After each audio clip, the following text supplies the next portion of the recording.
We make out of the quarrel with others rhetoric, but of the quarrels with ourselves poetry. Hi, friends, this is a new lesson in our series Creative Writing Small Steps for Giant Leaps, and this is all about poetry writing, its types and terms.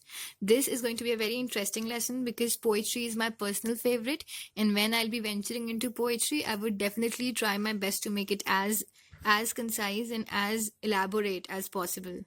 It's presented by me, Palak Sharma. Few things about me: I'm an economics honors student, a content developer, a mixture of Keats and Shakespeare. That's how I like calling myself, a poet at heart and a theatre geek.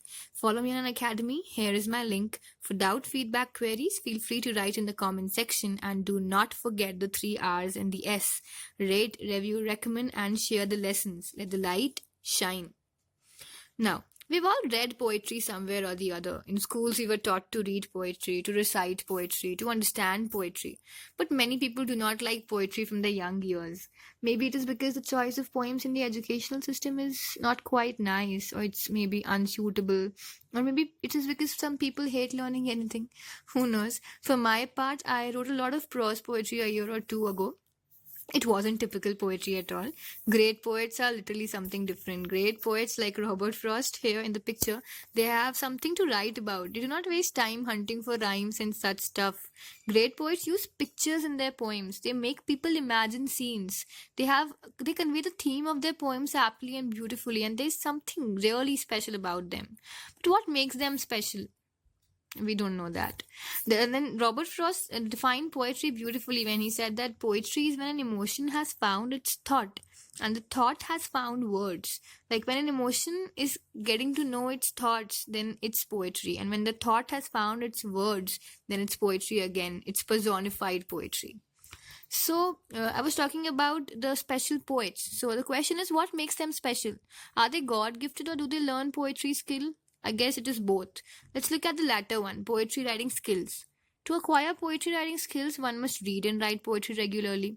However, it also helps to know a few things about poetry, such as poetry writing forms or poetry writing types and things. So there are many types of poetry writing forms. A man could make himself hoarse shouting them, but still they would not be succinctly defined, explained, or illustrated. So this lesson is not meant as a complete guide on poetry writing forms. And I repeat it again, it is not a complete guide on poetry writing forms. Rather, it is just the introduction. So take it as something of a prelude to poetry writing. So the first form is sonnet. This type of poem has fallen out of favor now, but it's still my favorite type of poetry to read, and it follows a strict ABAB rhyme scheme. It was just made popular by Shakespeare. We have Death, Be Not Proud by John Donne. Shall I Compare Thee to a Summer's Day? This one is my favorite sonnet by William Shakespeare. We have I Carry Your Heart With Me, I Carry It in My Heart by E. E. Cummings, and lots more. Sonnet is seriously a very wide genre again, all thanks to Shakespeare. Then we have haiku. It's a type of popular Japanese poem. Modern haiku is different from the traditional Japanese haiku. The modern haiku follows a 575 syllable rhyming structure, and there are 18 syllables in total. A well-written haiku is lovely and pleasurable to read. For example, we have one here. A summer river being crossed, how pleasing, with sandals in my hands. Usually haiku are funny, so you'll always find a laughing element in a haiku. It's always good to read a haiku. I tried my hand at one, and it literally takes a lot of skill to write a great haiku. Needless to say that even I didn't like what I wrote. So it's not like everyone can write a good haiku just because it's a short poem. It's very technical kind of thing, and it is a very it's a very pleasurable thing to read a haiku, but not to write usually. Then there is tanka, which is another Japanese poem. It is no longer than a haiku. When it was westernized, it was broken to lines, and it had a 57577 syllable structure. What a syllable structure is again a very long topic, a very elaborative one. So you might not be knowing about syllables, then just leave it aside. If you know, it's well and good. You can always go into it more deeply. If you want to know and you do not know, then go for some research on it. You can just Google the term. You will know the basics of syllables. Then tanka is not popular as haiku, but poets do write it. For example, subtle hints of spring in the wet bark of the tree. Dew dripping from leaves, then runs down the rustled trunk, pools around the roots, and is drunk. It is very short again, but it's very meaningful and impactful again, I should say, because Japanese poetry writing is again a very talented and very skillful thing to do. So it's very difficult to write a tanka as well, similar to the haiku problem. Then we have pantoum. A lot of lines are repeated in it, yet you can make use of puns and such like and have a word play. The pattern in each stanza is where the second and fourth line of each verse is repeated as the first and third of the next. You will find it very complicated over here, but once I'll give you the example, it will be easy for you. The pattern changes in a pantoum thought for the last stanza to the first and third line are the second and fourth of the stanza. It's penultimate. Now you'll understand it, don't worry, when you will be reading this example. I'll just read it to you. As I walk by the riverside, ripples disturb the water. Fish dart upstream, fighting against the flow. Ripples disturb the water. Second line is repeated again at the fifth place. Then we have the fifth one. Struggling to their destination, fighting against the flow. Fourth one again. In their underwater world, struggling to their destination. Fifth again. Fish dart upstream. Third again. In their underworld water. Sixth again. As I walk by the riverside. First again. It starts and ends with the same line. That is the beauty of a pantoum. And trust me, there are lots of more poetry writing forms and you can always go on reading them and understanding them. But what is important is you first understand what poetry is. You should understand that poetry is about flow. And if you maintain the flow, as long as you are in the flow, it's not important what kind of syllables you have or what kind of poetry form it is. Because I recommend myself that when I was writing poetry initially, it was simply free verse. Initially I used to force rhyme, I used to literally force rhyme, bringing out words which were rhyming and which didn't make a sense in my poem, and it was literally very catastrophic to read them now, because I find it very embarrassing reading those poems where I used to force rhyme forcefully. It's not good to force rhyme. Whatever comes into your mind, just throw it out of your mouth and write it on the piece of paper, because that is what is important. Flow is the most important concept of poetry writing. So do not force yourself into rhyming things, going for AB rhyme scheme every time. It doesn't happen. Because whatever you are thinking, it is not bound by rhyme. So do not force a rhyme scheme. Again, I'm reminding, it's a humble request. Please do not force. Then we have, as with poetry writing forms, there are a lot of poetry writing terms also, like hyperbole, personification, metaphor, inversion, simile, onomatopoeia, alliteration, enjambment, and these are just few of them. Now I'll be giving them a description in the next part of this lesson. For example, we have hyperbole. You can say exaggeration in prose, but when it comes to poetry, there's a term for it which is known as hyperbole, especially for exaggeration. So when Wordsworth says, referring to daffodils in the famous Daffodils poem, that 10,000 saw I at a glance, he is using hyperbole. Because if that's true, I've yet to hear it. But with skills in wordplay, the poem can become better if this is used with caution. You can always create a great imagery in the mind of the readers, because whenever we read this 10,000 saw I at a glance, we'll think of a field which is full of daffodils. We're not literally going to count 10,000, but it means that there are ample amount of daffodils in that place. So it's enough to exaggerate our imagination.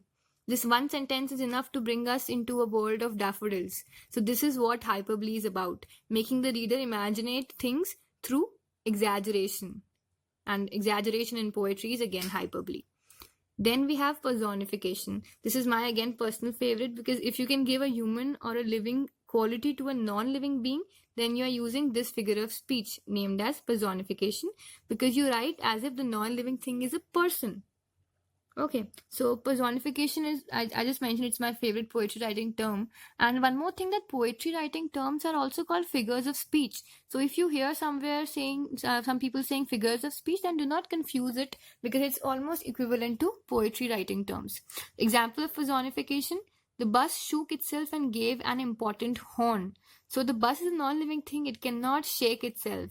So it's a personification. It is said as if the bus is a living thing, which it is not. So it's a personification again. Next, we have a metaphor.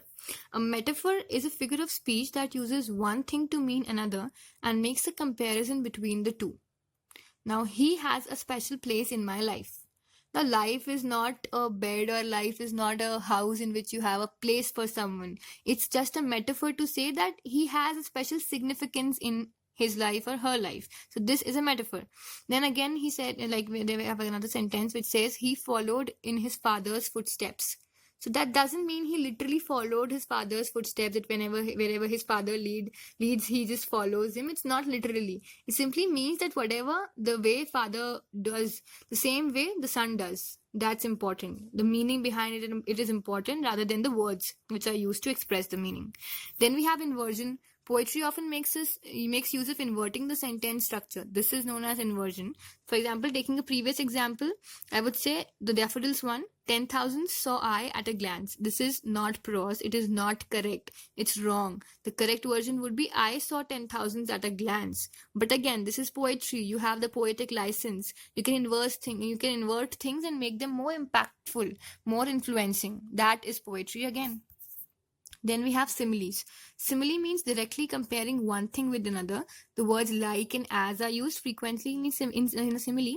For example, he's like a rock compares the person with a rock in a direct manner. Simile can paint pictures in our mind, and hence it is used a lot in poetry. It is the most used device in poetry. Then we have alliteration. We learn by example. So let's have more of them. Like we can say, in the soft summer cold was the sun. The sound of S is repeated for a poetical rhythm and pressure and pleasure as well. So this is called alliteration, where a single sound of the syllable is repeated again and again. That's simile. That's alliteration, I'm sorry. Then we have onomatopoeia. The rain pitter patters, the twig snaps, the sheep baa-baas. These are onomatopoeia because the actual sound of these things resembles the word we have assigned for them. The sheep literally says no, ba. So we have given the word only, babas. So it becomes onomatopoeia. This is onomatopoeia. Fine. Then we have enjambment. This is the breaking of a syntactic unit by the end of a line or between the two verses. The term is directly borrowed by a French enjambment, which means straddling or bestriding. That's important. Now, the best way to master anything, I would say, is to practice it. Okay, I'm sure I've missed some poetry writing terms, and there are lots of things in my mind. Like, I would give you a homework. Think about the term assonance and give me example of assonance in the comment section. I'll wait for them. Assonance, you can Google it or you can search on Wikipedia. You'll find lots of references to assonance. If you know it already, well and good. I would love reading your examples.